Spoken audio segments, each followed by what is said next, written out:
Tänään me lähdetään kalastaa puronieriää ja nimenomaan poistopyytämään puronieriää. Mulla on mukana erittäin kiinnostava vieras, pitkän linjan maajoukkue perhokalastaja. Hänen vyöltä löytyy 5 henkilökohtaista perhokalastuksen SM-mitallia, joukkue MM- ja EM-pronssimitallit sekä hän on virtavesien kunnostusekspertti. Eli tänään kalastaa puronieriää, tutkitaan vähän tai kuunnellaan vähän, että miten näitä meidän koskia ja puroja voidaan kunnostaa, jotta meidän taimilla olisi paremmat elinolosuhteet. Paljon mielenkiintoista infoa perhokalastuksesta, mä veikkaan jotenkin pintaperhokalastuksesta ja nymfailusta.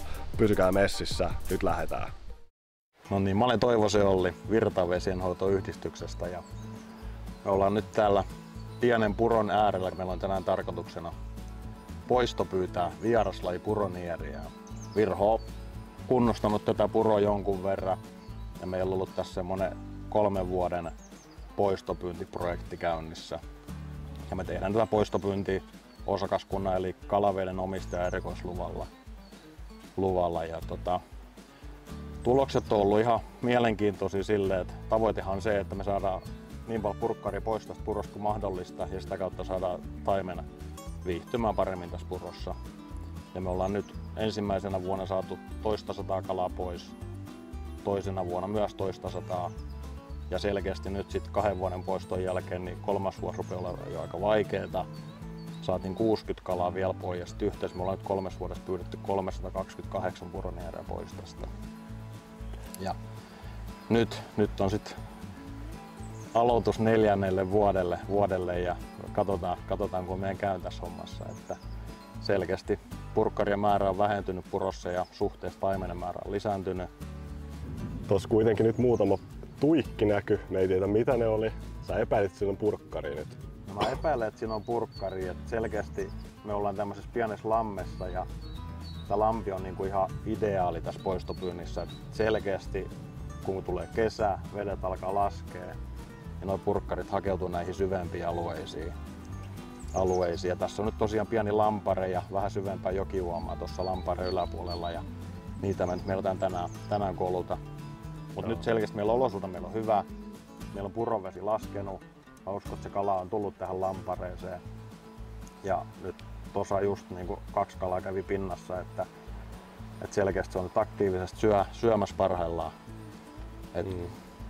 Uskon, että meillä on hyvät saumat tänään saada kalaa pois hyvin. Yes. Ja sen verran vielä, että meillä on aika tiukat säännöt tuossa kalastuksessa, että pitää olla koukkurajoitus, eli vain pieniä koukkuja saa käyttää, väkäsettömiä koukkuja, haavit on viimeisen päälle, eli CR-haavit pitää olla. Ja jos tulee sitten sivusallinen taimen, mikä on täysin mahdollista, niin silloin pyritään siihen, että niitä ei sitten ylimääräisesti retutella eikä missään nimessä missään pyöritellä maassa. Näin me teemme ja lähdetään onkimaan.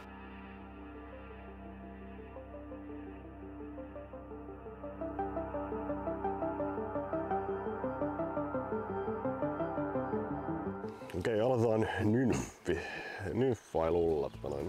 Millaiset permeet sulla on käytössä? Joo, mulla on tästä Vissu Nymfmaniakin 11-jalkainen 3-luokkainen, eli aika tämmönen kevyt vapaa, kun on tiedossa kuitenkin, että kalat on aika pieniä täällä purossa. Niin sillä lähdetään ja siinä tommonen laajakehäinen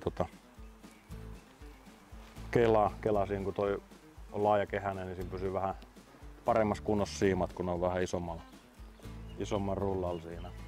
Joo. Sitten mulla on tässä värikästä siimaa monofiiliä. 1,5 vaamittaa about.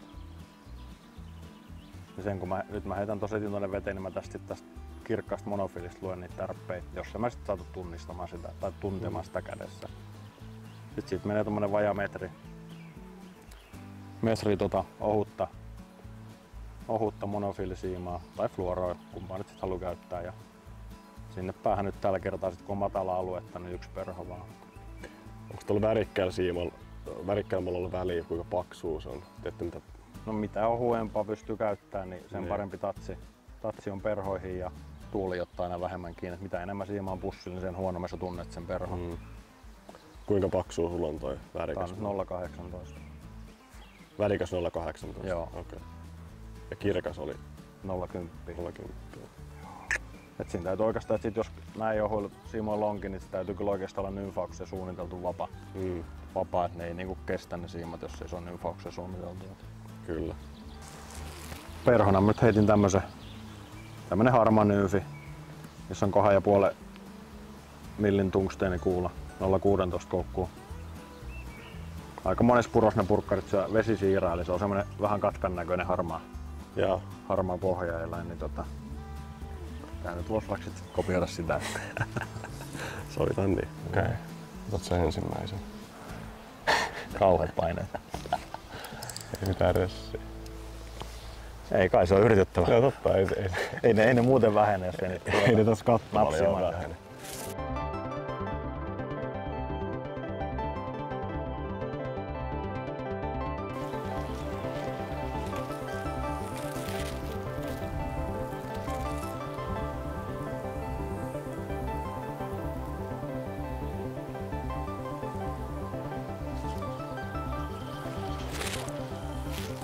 Onks? Oho.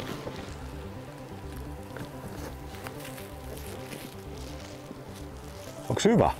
Tää on vähän isompi kala.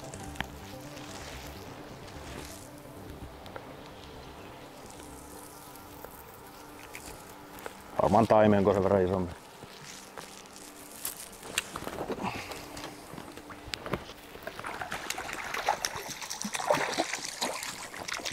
Väärä laji. Yes. On kyllä hieno kala, huhhuh.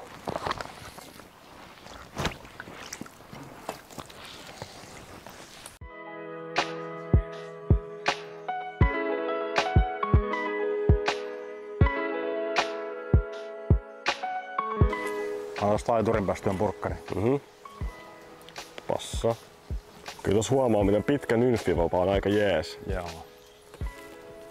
Otan vähän lisää ulottuvuutta. Joo.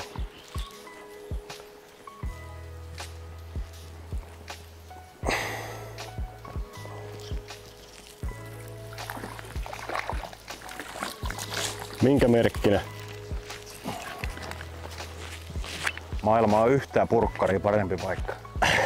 Nice. Pakka sanoa, että on sekin kyllä aika kaunis kala, mutta valitettavasti se ei tänne vesiin kuulu. Ei muuta kuin taju pois ja kyllä kurkku auki.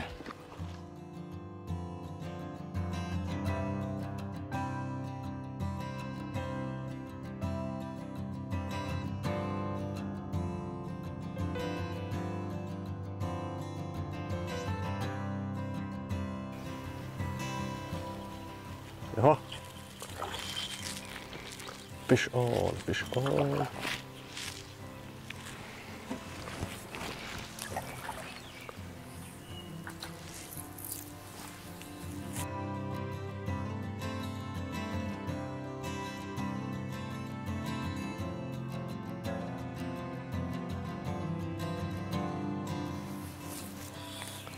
Se on parempi tanttu.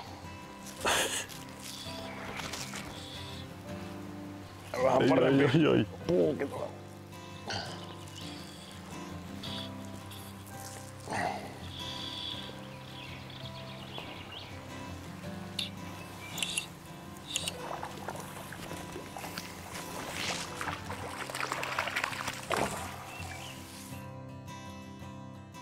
Joo, itsellekin tää seisoveden perhokalastus on ehkä vähän tuntemattomampi, ellei nyt merellä kalastusta lasketa, mutta se on eri homma. Miten, voisiko heittää jotain pikku tipsejä? No siis jos nyt puhutaan tästä paikasta, niin sen takia mä just käytän tätä long nymfingia tässä, kun ei tule sitä elementtiä, että toi perhosiima läiskähtäisi tuohon veteen, kun ne kalat on ihan tosi arkoja tässä lampareissa, niin tässä vaan se monofiili. Käytännössä perho tippuu veteen ja monofiilisiima. Eli silloin se perhosiima ei läiskähdä ollenkaan veteen, kun sitä käytetään. Kyllä. Ja sitten tietysti kun perhosiima ja perhon välissä ei ole perhosiimaa, niin se tavallaan se tatsi siihen perhoon ja siihen tärppiin on paljon parempi. Eli kun se on vaan tuon monofiilisiiman päässä perho, niin silloin sä tunnet ne pienet tärpit. Mä ihan selkeästi nyt niin tosi arkoina nämä kalat tässä, niin se on semmoinen ihan silmänräpäys, kun se käy lyömässä siihen perhoon, niin jos siinä on perhosiimaa välissä, niin sä et edes tunne sitä tärppiä välttämättä. Kyllä. Mutta kyllä me nyt varmaan heitetään tässä jossain vaiheessa vielä tänään pinturiikin, niin sitten täytyy oikeasti käyttää vähän perhosiimaa siihen heittämiseen. Että sä uittelet sitä aika rauhallisesti. Joo, sitä melkein saa pitää paikalla, että sen verran liikuttelee, että se vähän liikkuu ja sitten siihen pysyy hyvä kontakti siihen perhoon. Et siinä on, mulla on tässä nyt 2,5 millin tungstenkuula tässä perhossa, niin se nyt pystyy just tämmöisen nymfin vaan roiskasemaan tonne vajan 10 metrin päähän ja sieltä pikkuhiljaa uittelee itseään kohti sitten. Niin, se perhopaino on kyllä tosi tärkeä ilmeisesti kyllä. Et se ei saa olla missään nimessä liian painava, sitten se menee kuin pommi tonne pohjaan.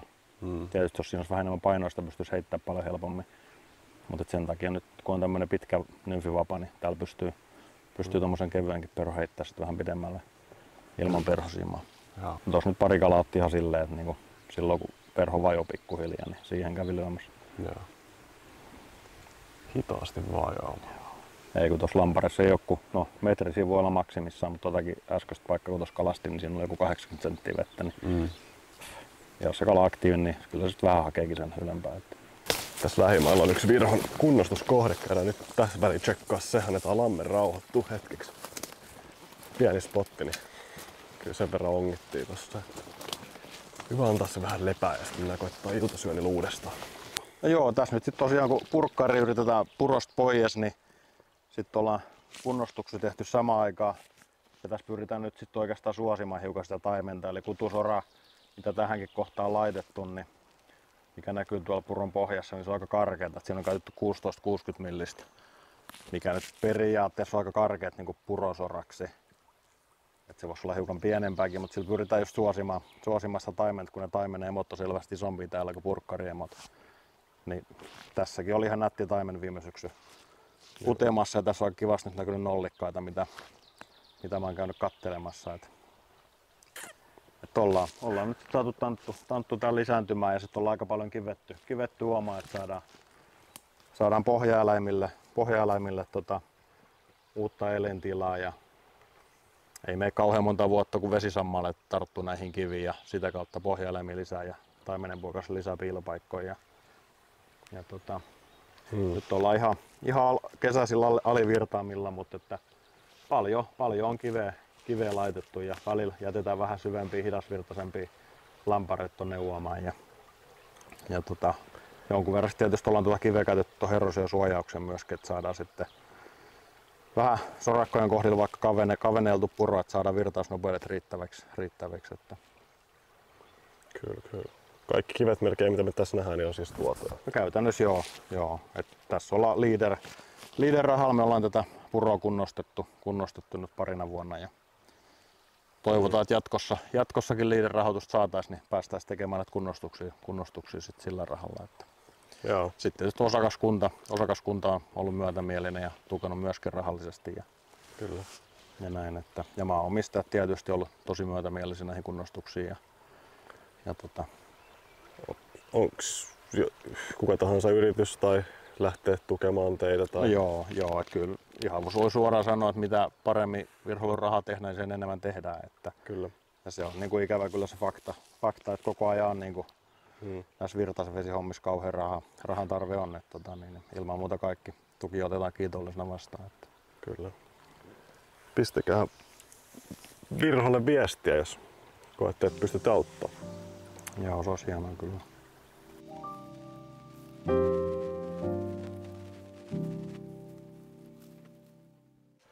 Ja tässä on nyt tämän kesän kunnostustyömaata, että käytännössä tässä on ollut aivan niin vesimäärään nähden liian leveä tää uoma, mutta sitten tuommoisella kivisuisteilla me ollaan saatu hyvin se vesi liikkumaan, että sorakot pysyy nyt sit hyvin puhtaana ja todennäköisesti taimenet valitsee tästä kutupaka itsellään. Ja samassa tietysti luotu vähän putouskorkeutta tähän alueeseen, että hiukan pohjaa nostettu näillä ylimmillä kunnostuskohdilla, niin sitten se putouskorkeus riittää pitemmälle tuonne alavirtaan.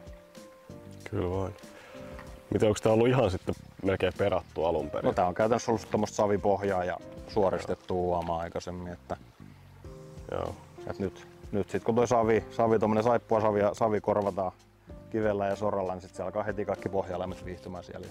Talvella tuotiin kunnostusmateriaalit tuonne mettään ja sieltä meidän työmiehet sen on käsipelillä roudannut tänne alas. Ja... Just mietin, kun käveltiin tähän seuraavalle spotille, että miten te olette roudannut näitä tänne, kun ei tässä on puuta. Joo, se on totta. Tonne tulee pieni metsäura tonne 30 metriä tonne mettään ja siellä me sitten saatiin maanomistajat lupa talvella tulla tänne, sit kun oli maaroudassa ensin ajettiin pisto lumet pois ja oikeastaan ajettiin traktorin jäljet, että se rupesi se ura jäätymään. Ja sen jälkeen sitten vaan kivimateriaali tonne metsään ja sieltä nyt sitten me ollaan tässä jonkun verran käytetty semmoista vaijerirataa, että vaijeri pitkin vaan ämpäri alas, virho kuvistuttu tuttu menetelmä. Nyt hiippaillaan. Puro menee tosi ihan noin tossa. Noin Ollin edessä. Lampi on tuolla vähän ylempänä noin. Tässä pitäisi olla hyvä meistä. Tuossa molskaattelee, kuuluu kun molskaattelee. Tää voi mennä hirveän. Onko heti? Oho. Onko kuka? Kuka hän on?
Meinasit vähän pinturikin nakella.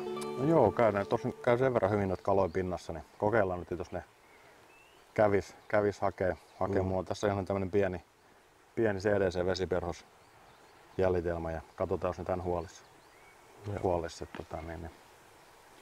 Mutta on myös silleen, että mä oon huomannut, että tämmönen pieni CDC-perho niin toimii myös uppoperhona tosi hyvin.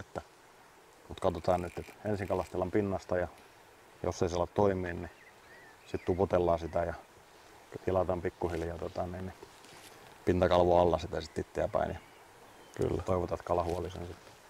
Onko nopea väline check? Mikä vapa? Tässä on Visionin Sisu 4-9-jalkainen, 4-luokkainen 9-jalkainen.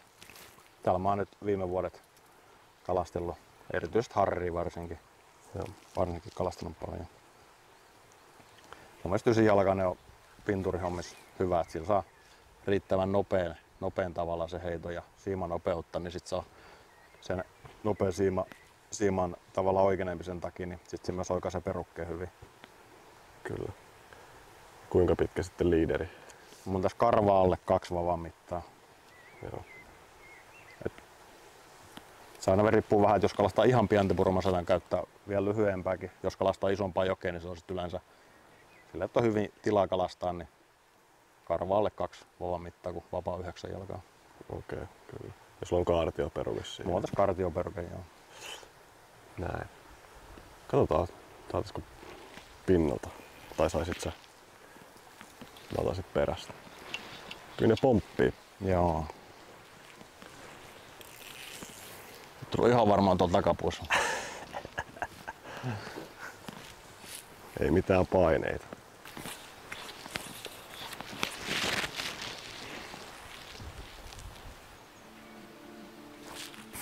Kävi. Kun ne käy pinnasta, niin ne ottaa varmaan tuosta pintakalvolta jotain kuitenkin. Ne ottaa niinku varsinaisesti niinku pinnasta. Niin ei tässä näytä kyllä lentävän nyt mitään erikoisemmin. Ei.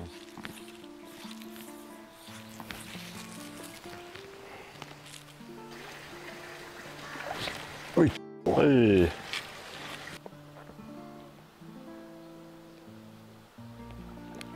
Siellä totta.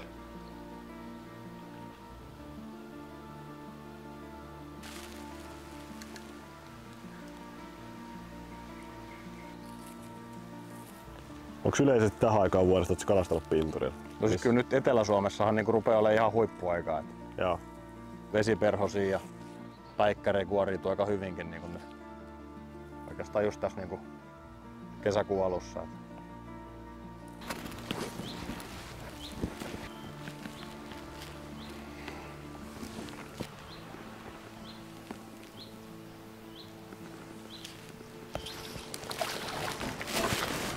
No niin.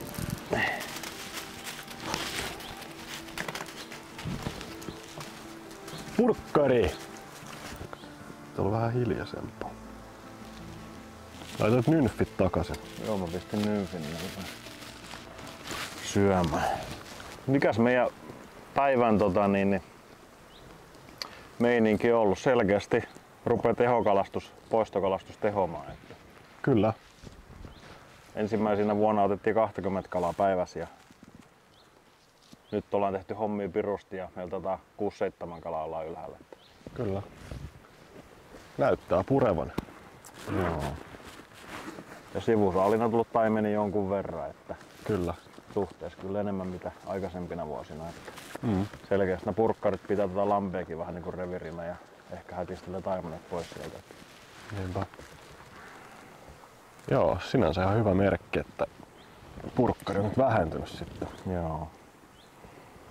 Ja varsinkin se, että kalojen suhde on niinku rupeaa olemaan oikein raakasta niinku taimen voittoinen, että kyllä tässä ollaan niinku eteenpäin menty hommassa.